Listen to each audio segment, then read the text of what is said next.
WNST, Tal. We are expanding beyond sports here, so we'll have some rock and roll conversations as well as some business leaders around town, but certainly, this is a week we can stick to sports. We got the Caps on the ice. The Wizards are getting after it. Obviously, March Madness this week. The Orioles getting ready for some spring training wrap-up down in Florida. And even some signings going on in baseball, and certainly on the football side of things, where this guy usually joins us. We expect it to be quiet, but it's all guns blaring this week as free agency begins and March Madness intersects. He is the longtime handicapper. If you're familiar with the movie Two for the Money, you know his work as well. We welcome in the man, the myth, the legend, Handicapper Brandon Lang joins us here, and we welcome him back onto the program. Dude, last time I talked, you were giving me the Eagles winning the Super Bowl, and I was saying, really? Yeah, my life is made a lot easier by hitting that game, and each year that goes by, it builds to hit it again. When you're 23-3, remember the old E.F. Hutton commercial, where as soon as the name was mentioned, everybody stopped doing and put their ear out there at the dinner? That's kind of the way the Super Bowl was. But you saw the game, I watched the game, and as much as the Eagles were the right side of the game, as much as they had dominated the game, I'll go to my grave saying, if Doug Peterson doesn't pick up that 4th and 3 with 5 minutes to go from his own 42-yard line, I'm all of a sudden going to be down 8 points, and it's not looking so good. So I got the first down, I got the win, but it's never easy beating Brady and Belichick. But, brother, we'll take it, and it's made life pretty easy for me. All right, everybody knows you're a handicapper. You've been doing this forever and ever, and I want some philosophy on college basketball and gambling. Here's my sense, right? So as a kid in 1979, 80, 81, my dad was not a gambler. My dad was not a pony guy. My dad stood in bread lines during the Herbert Hoover administration and just didn't gamble. He just didn't, it wasn't religious or spiritual. It's just he didn't believe in gambling his money. So, but, he would have a block pool for the Colts games back in the day, and this was always the original, right? The original tournaments back in the 70s. My dad down at Bethlehem Steel would have a little point sheet and whatever, but he would do the $1, $5, everybody puts in, tries to win $100 or whatever. But this would be one of those events, along with the Super Bowl, that even gamblers gamble, right? I mean, I had Rick Neuheisel on 2 weeks ago talking about basketball pools when he was out in Washington. Everyone has a bracket. Everyone has a pretty team, a team name they like, a uniform they like, where they went to school, their favorite conference, all of that. And there's the $1 billion challenges, and Warren Buffett's going to pay you a king's ransom if you can get every single win. Nobody's ever done that and all that stuff. But the psychology of college basketball and these numbers going into a weekend for somebody that's going to go out to Vegas and try to win a little something. Any advice on these games and specifically how so many 4s and 13s and 5s and 12s, that there are upsets always here where you can get a lot of points and a lot of value, right?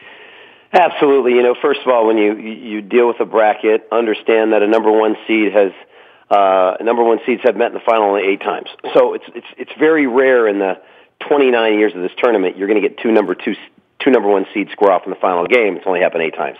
But at least one number one seed's made it to the Final Four 26 to 29 years. So you usually are going to get no more than 2 into the Final Four, and 2 are going to get knocked off. That's kind of the average over the 29 years. And remember, only once in 29 years have all 4 seeds made it to the Final Four, and that's 2008. So tread lightly. I think the 2 number one seeds that are going to get knocked out are going to be Xavier and Kansas, because I don't think they should be number one seeds. Now, to the point you made with the 12 and 5 matchup and the 11-6 matchup, because that's where your upsets are.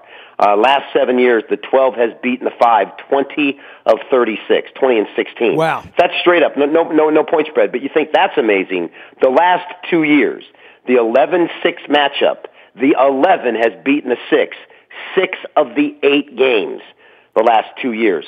Therein lies your upset. So when you're looking to go out to Vegas or you're looking on your bracket, look for that 12 seed to advance to the round of 32. Look for that 11 seed. And I think we got some tremendous matchups. I think Davidson could shock Kentucky and beat them outright. That's a tough matchup for Kentucky. And if you're looking for an 11 seed in that same South bracket, Loyola of Chicago. Now, I say that, and people go, who the hell are they? Well, they're 28-5, and earlier this year they went into Florida and beat the Gators by 6 at Florida. They're good. They got bigs. They got guards that can play. They got a heady point guard. It wouldn't surprise me if that 11 seed, the most famous 11 seed of all time, 2006, George Mason got to the Final Four. You might have an 11, like a Loyola Chicago or like a UCLA in the 11th spot, surprising some people and getting to the Final Four. I think we're going to have some serious Cinderella. So those are some numbers and some alarming numbers of that 12, 5, 11, 6. That's where your upsets are going to be right there. Brandon, you dropping knowledge on me. I'm just trying to figure out where the hell True TV is once again, right? I mean, you know, every 52 weeks, Thursday afternoon, I'm like, where the hell is True TV? I want to watch the Loyola Miami game. I can never seem to find it. I gotta flip through and do the search engine. You don't have to search too far for Brandon Lang. He's out at BrandonLang.com. Tell everybody what you got going on, because I'm sure you got special one day this and that and all that stuff for anybody out there. And let's be honest, nobody's working on Thursday and Friday. They're eating wings and, you know, drinking beer, eating pizza, and doing their thing, because these are sort of holy days. My wife says she's got a guy in her office that for 30 straight years, every tournament, he and his buddies take off on Thursday and Friday for 30 straight years, and they get together. That it's church, it's Ramadan, it's Christmas, it's all that wrapped into one for them. Well, I would say something on your bucket list should be go to Vegas and experience the first round of the NCAA tournament Thursday, That's Friday, a little Saturday, noisy. Sunday. Everybody should do it. It's one of the most incredible things ever. But at BrandonLang.com, all my handicappers tonight will have their brackets posted. You can go to the website and look at them for free, help them guide you, see what they're doing. If you're confused on some games, maybe do a consensus of who they like in certain situations. I've gotten great feedback of my handicappers putting up their bracket. My bracket will be up here in about 2 hours, and that's always nice. And again, one day free all access pass. If you wait till Thursday, you'll get every best bet on the board from all 11 of my handicappers, absolutely free, nothing to buy. My way of saying thanks for stopping by the website. First day is always free on me. That's like an $800 value. Least I can do for you stopping by the site. All right, look, man, you've already outed that you like Virginia as a 1 seed more than, let's say, Xavier or Kansas. I'm wearing my UMBC shirt here for the Mighty Dogs of the America East, who went on the road up to Vermont and shocked the world. We had Ryan Odom on here. Boy, it's thin around here right now in Baltimore, other than UMBC as a 16 seed, playing the late game on Friday night down in Charlotte against the Who's. I mean, when Maryland's not in it, we don't have local representation. We got the wrong Loyola. That's Loyola Chicago, not Loyola Maryland, in this tournament. It gets a little sleepier, and even now that we're in the Big Ten, only 4 teams in, how the brackets are done has been a little strange, and certainly the brands of UCLA, Syracuse, we've joked that if Indiana had the year that Penn State had, they would have been in. But there is something to be said for that from an interest level. But, when you see UCLA up in the bright lights against Florida, it doesn't mean much come Thursday or Friday when the handicapping end of this begins, right? No, it doesn't, and that's one thing with the seeding that really hurts some teams. I personally look at this, and I agree with you. Penn State should have got in. Oklahoma State should have got in. Notre Dame should have got in. Syracuse shouldn't have got in. Oklahoma shouldn't have got in. Arizona State shouldn't have got in. And every year there's somebody left out, and every year you kind of just throw your arms up and go, wow, they just don't get it right. But the biggest, most glaring mistake they made, I feel, in this whole thing is making Arizona a 4 seed. Because now Kentucky or Davidson has to play Arizona, and Buffalo, a 13, is essentially playing a 1 seed, because that's what Arizona is, a 1 seed. And now you're penalizing Buffalo having to play a 1, Kentucky Davidson having to play a 1, when it should be probably an Elite 8 or a Sweet 16 matchup. Their seeding is so bad that it's not the team that gets seeded poorly. They don't get hurt by it. It's the other teams that have to play them in the wrong spot. I always say you get a bunch of guys around a table that don't understand basketball and don't understand what the eye test shows you.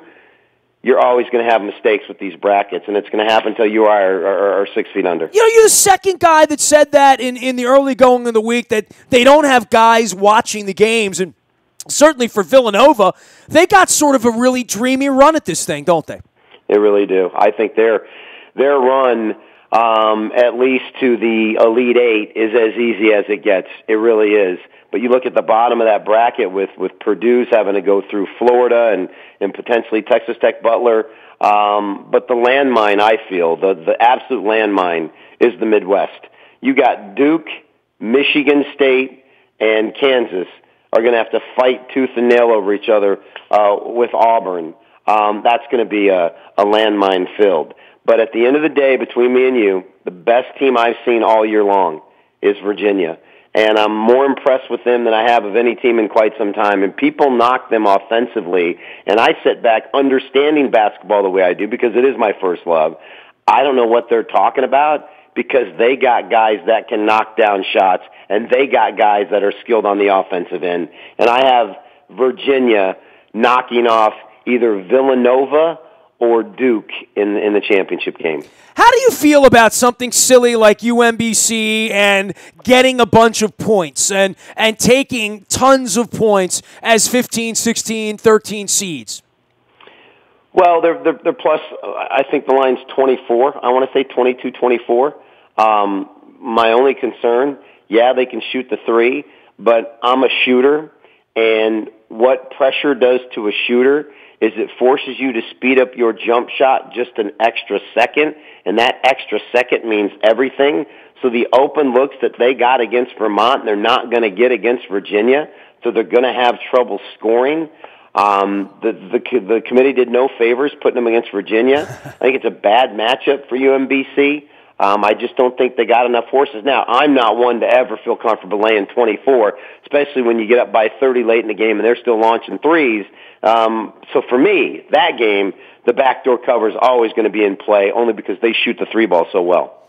He is Brandon Lang. He's got the one-day all-access pass up there at BrandonLang.com, and, of course, handicapping all things. Anything you want to say about the NFL here in the offseason? Because I know sometimes we get together week to week and talk about this game or this under and that over and all that stuff. But here in the offseason, I was out in Indianapolis 2 weeks ago. Teams are optimistic. I think in a way that baseball right now, half the teams can't win. Basketball, 3/4 of the teams, maybe if not more, can't win. It's kind of like college basketball right now. I don't know how many of these teams you'd look at and say, I'd throw a dart at Auburn to win the national championship or Gonzaga or Michigan, but I guess I would. When it comes to the NFL, once the Philadelphias and the Jacksonvilles can make these sort of turns, there's no saying the San Francisco 49ers can't win 12 games next year with Sherman. And this is probably an interesting time to get some future action on NFL teams because things are moving around a little bit very, very quickly, especially in an era where they're trading now in the NFL. We never saw this before.